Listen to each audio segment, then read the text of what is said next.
மேய்த்து கொண்டிருந்த சில சிறுவர்களை காண்கிறார்.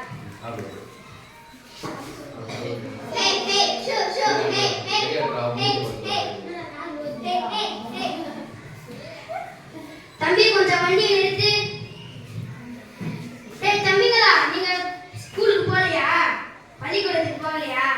பள்ளிக்கூடமா? அது ஊர்ல தான் இல்லையே. அப்போ ஊர்ல பள்ளிக்கூடம் கட்டினா நீங்க படிக்க போவீங்களா? படிப்போமே. காட்சி 2. பெருந்தலைவர் காமராஜர் அவர்கள் ஒரு நாள் ஒரு பள்ளிக்கு வருகை தருகிறார்.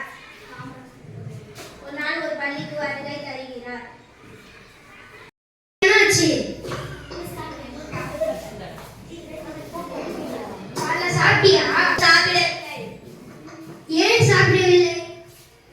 சாப்பிடவில்லை. படிக்கும் ஒரு மாணவர்களுக்கு தினமும் ஒருவேளை உணவாவது கொடுக்க வேண்டும். இப்பொழுது தமிழ்நாட்டு முழுவதும் மதிய உணவு திட்டத்தை அறிவுறுகிறேன். காட்சி 3. ஒரு நாள் தன் பயணத்தின் போது சில காற்றாலே உள்ளது. மழை காலத்தில் வெள்ளம் போகும். அதனால் நாங்கள் பள்ளிக்கு போக மாட்டோம் ஐயா. அப்போ இந்த ஊரிலே ஒரு பள்ளிக்கூடம் கட்டி விடலாமே.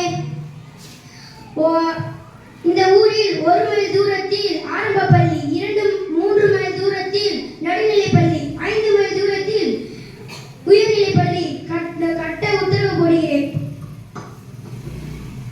ஆடு மேய்த்திருக்கும் சிறுவர்களை பள்ளிக்கூடம் செல்ல வழிவகை செய்தவர். குழந்தைகள் கல்வி கற்க நீண்ட தூரம் நடக்கக்கூடாது என்று ஊர்தோறும் பள்ளிக்கூடம் கட்டியவர்.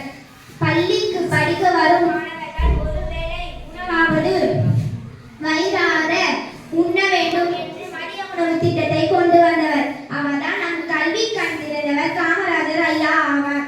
நன்றி.